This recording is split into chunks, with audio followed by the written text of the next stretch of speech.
My name is Sarah. I am 38 years old. I live in a small town called River Hill. It is a quiet place with green trees and small shops. I have two children. My husband is Daniel. He is 43 years old. We have been married for 15 years. When we got married, I was very happy. Daniel was sweet and gentle. He brought me flowers. He cooked dinner on Sundays. He always looked at me and said, "You are my love." I smiled and felt lucky. I thought we would always be happy.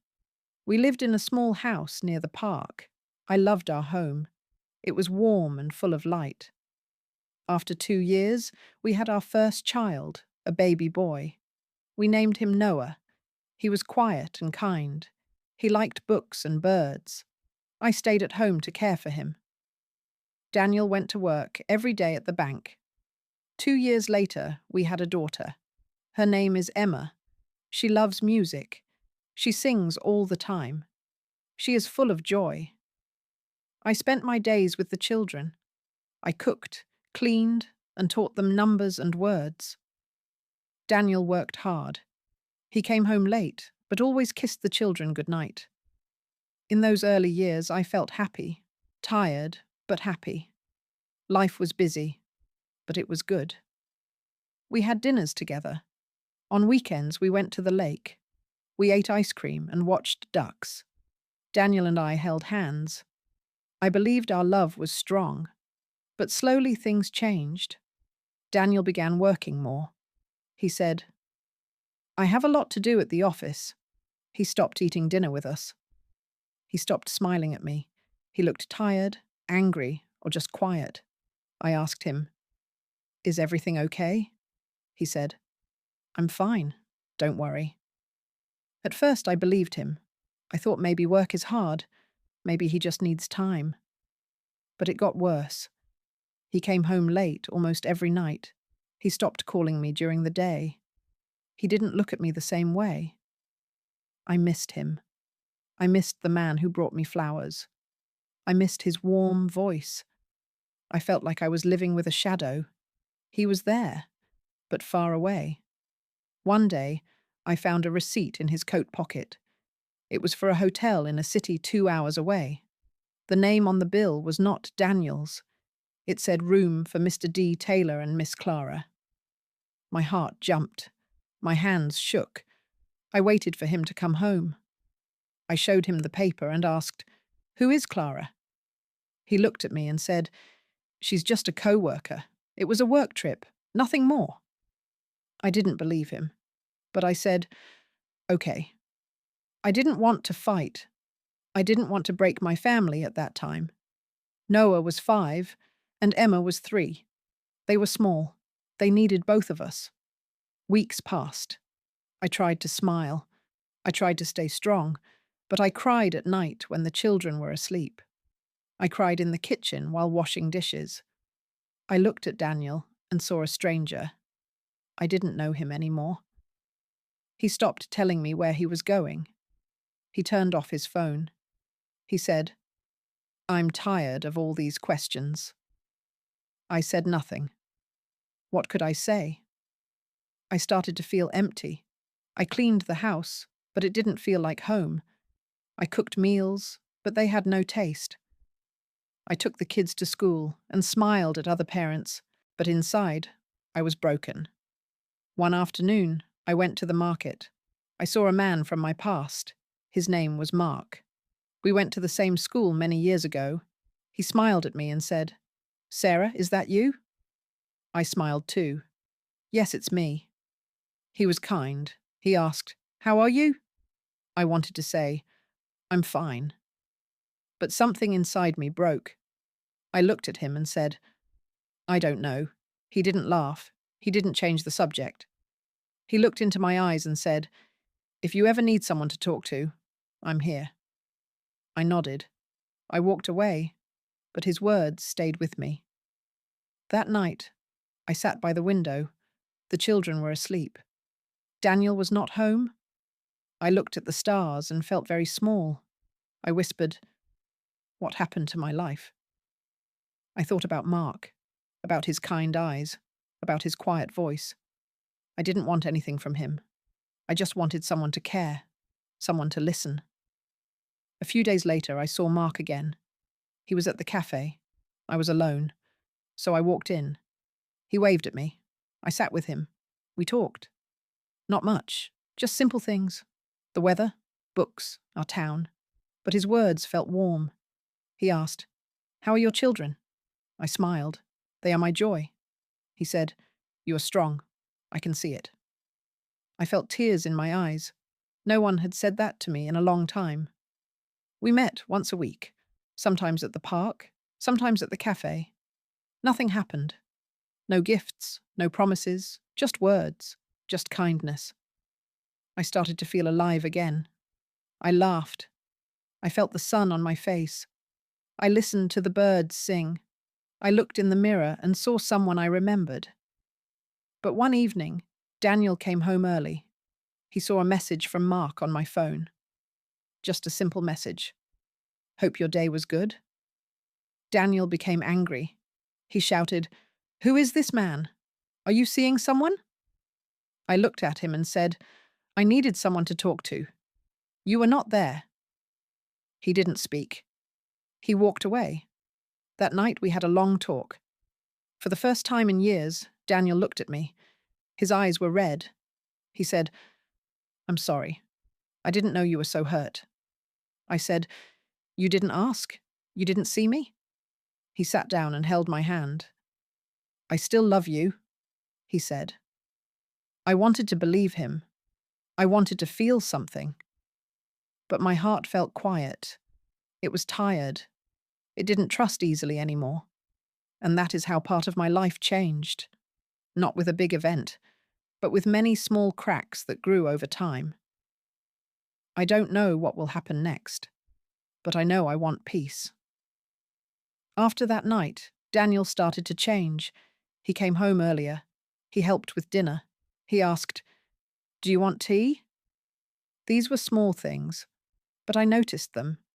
I didn't say much, but I saw he was trying. He even helped Noah with his homework and listened to Emma sing. He smiled more. Not like before, but something soft. I didn't know if I could trust it. I wanted to, but my heart still hurt. One Sunday morning, he asked, "Do you want to take a walk with me?" We hadn't walked together in years. I said yes. We walked near the lake. The sky was blue. Ducks swam in the water. People rode bikes and laughed. I watched them. I felt like I was looking into another world. Daniel said, "I miss this. I miss us." I looked at him. I didn't know what to say. I just nodded. He took my hand slowly. I didn't pull away, but it felt strange. His hand was warm, but my heart was cold. "I was wrong," he said. "I let work take everything." "I didn't see you were alone," I whispered. "Yes." We walked in silence after that. In the evening, he cooked dinner. Emma was excited. "Daddy is cooking?" she said. We ate together. Noah told a joke, and we all laughed. It felt nice. For one moment, it felt like the past. A warm table, happy children, smiles. But later, when I was alone in the bathroom, I looked at myself in the mirror. I asked, "Do I still love him?" I didn't know the answer. One day, Emma came to me with a drawing. It was of our family, me, Daniel, Noah, and her all holding hands. She smiled. "We are happy," she said. I hugged her and kissed her cheek. I didn't want her to see my tears. Later, I asked Noah, "Do you think your dad and I are happy?" He looked surprised. "I don't know," he said. "You're always nice to each other, but sometimes you look sad." He was only 10, but he saw so much. That night, I cried again, quietly. I didn't want anyone to hear. A few days later, I met Mark again. I hadn't seen him since Daniel found out. I didn't plan to meet him. It just happened. I was at the grocery store, and he was there with his son. He smiled and said, "Hi." I said, "Hello." We talked for a few minutes. He didn't ask questions. He just said, "I hope you're okay." I nodded. "Thank you. I'm trying." He looked at me gently and said, "You are strong, Sarah. Don't forget that." Then we said goodbye. That evening, I told Daniel I had seen Mark. I didn't want secrets. He didn't get angry. He only asked, "Do you still think about him?" I said, "No. I think about how he made me feel like I mattered." Daniel looked down. Then he said, "I want to give you that too." For the first time, I believed he meant it. He started doing more things at home. He helped Emma with her songs. He fixed the broken door in the kitchen. He asked me how my day was. Sometimes he brought home small gifts, a book, a flower, a new cup for my tea. Nothing big, but thoughtful. He said, "You don't need to thank me. You deserve this." I wanted to smile, and sometimes I did, but still my heart was slow to open. One night I got very sick. I had a high fever and strong pain in my chest. Daniel rushed me to the hospital. He stayed with me the whole night. He held my hand. He didn't sleep. He just sat there and said, "Please don't leave me." Tears ran down his face. "I still love you," he whispered. I closed my eyes. I remembered those words from so long ago, back when we were young, when life was simple. In the morning, I felt better. The doctor said it was a chest infection, nothing too serious. But something in my heart had changed. I saw fear in Daniel's eyes. I saw love, too. Maybe broken. Love. Maybe old love. But it was still there. When we got home, he made soup and told me to rest. He sat with me in the bedroom and read from a book. Emma came in and hugged me. Noah brought me water. I felt cared for. Later that week, I took a walk alone. I thought about my life, about all the years that passed, about the happy moments and the sad ones, about Mark, about Daniel, about my children. I sat on a bench near the river. Leaves danced in the wind. I closed my eyes and took a deep breath. I asked myself, can I forgive? Can I heal? I didn't have the full answer, but I knew I wanted peace. That night, I talked to Daniel. I said, "We need to be honest with each other." He nodded. "Yes, we do." I asked, "Do you really want this marriage, or are you just afraid to lose it?" He looked at me and said, "I want you, not just the idea of us. I want to make it right." I asked, "Can you forget the other woman? Can you give me the care I need?" He said, "I will try." I shook my head. "Trying is not enough. I need you to mean it." He looked into my eyes. "Then I will. I promise." And from that day, things began to shift. We didn't become perfect, but we started to walk together again. We had small talks about the weather, about school, about our past. He asked me about the books I liked. He said, "Tell me about your dreams." No one had asked me that in years. One evening, he surprised me with a dinner outside, just the two of us, by the river. He brought a blanket, sandwiches and tea. We sat under the stars. He said, "Thank you for staying. Thank you for giving me a second chance." I looked at him. He was not the same man I married, and I was not the same woman, but maybe we could build something new, not from the past, but from now. Weeks passed. Life at home was quiet, but different. Daniel continued to help more. He cleaned the dishes, he folded laundry, he walked Emma to school. These were small things, but they mattered to me. He no longer stayed late at work. He spent his evenings at home. Sometimes we talked. Sometimes we sat in silence. But the silence was soft, not cold. I still had doubts. My heart was not fully open. Sometimes when I looked at him, I still remembered the pain. the hotel receipt, the nights I cried alone, the way he had once walked past me like I didn't exist. But I also remembered the hospital, his hand in mine, his words, "Please don't leave me." Forgiving him was not easy. I wanted to forget, but I couldn't. I could forgive, but the memory stayed. One day I stood in front of the mirror. I looked at my face. I looked tired, but also strong. I said to myself, "Sarah, you are not perfect, but you are trying. You are doing your best." I wanted peace, not just for my family, but for myself. That week, I wrote a letter to myself, just for me. It said, "Dear Sarah, you are strong. You are kind. You are important. You lived through pain and didn't give up. You cried, but you kept going. You wanted love, and you still do. Don't be ashamed. Love yourself first. Then you can love others. You deserve happiness. Don't forget that." I folded the letter and placed it in my drawer. Now, when I feel sad, I read it again. Some days are better than others. Some days I smile without thinking. Other days I feel tired. But that's okay. Life is not always easy. I learned to accept that. I also started doing things for myself. I began walking alone in the morning. I went to the library and borrowed books. I listened to soft music and drank tea in silence. One day I bought a notebook. I wrote my thoughts in it every night. I didn't hide my feelings. I wrote the truth. Sometimes I wrote, "I am still hurt." Other times I wrote, "Today I felt happy." I let all the feelings come. I didn't stop them. Emma once asked me, "Mum, why do you write in your book every night?"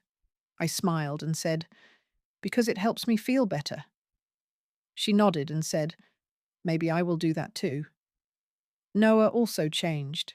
He became more open. He talked to Daniel more. They played games together on weekends. I watched them and felt thankful. I knew our family had broken once, but maybe it could heal, not go back to how it was, but become something new. One evening, Daniel brought me a small box. Inside was a necklace with a simple heart. He said, "This is not to say sorry. This is to say thank you for not giving up on me." I held the necklace in my hand. I said, "Thank you for learning to see me again." He placed it around my neck. That night, we sat on the sofa with the children. We watched an old movie. Emma sang along with the music. Noah laughed at the jokes. I looked at my family. I felt a small light inside. Not a fire, just a soft light. But it was enough. Some days I still thought about Mark. I didn't miss him as a person. I missed the way he made me feel seen. But I knew I had said goodbye. He was part of a time when I felt lost. He gave me kindness when I needed it. For that, I would always be grateful. But now I was finding kindness in my own life again. Slowly, carefully. Daniel was not perfect. I was not perfect. But we were both trying. One Saturday morning, we cleaned the house together. Emma played music, and we all sang. I caught Daniel smiling at me, not with guilt, but with care. Later, when we had tea in the garden, he said, "I know I hurt you. I don't ask you to forget. I only ask for a chance to build something new with you." I said, "One day at a time." He nodded. "That's enough." And it was. Now I don't dream of a perfect life. I don't wait for flowers or big words. I look for small moments, a quiet morning, a warm cup of tea, my children's laughter, a walk by the river. I know love is not just a feeling. Love is care. Love is time. Love is listening. Love is respect. I also know this. I am strong. I can survive sadness. I can find light again. I can learn to trust myself. My heart is still healing. But it is not broken. I take life one day at a time. I try to smile. I try to rest. I try to be kind to others and to myself. If you are reading this, maybe you feel lost too. Maybe you feel tired. Please remember this. You are not alone. You are strong and you deserve love. Start with yourself. One small step, one quiet moment, one day at a time. And maybe, just maybe, the light will return. If this story touched your heart, don't forget to like, comment, and share. More emotional and inspiring stories are coming.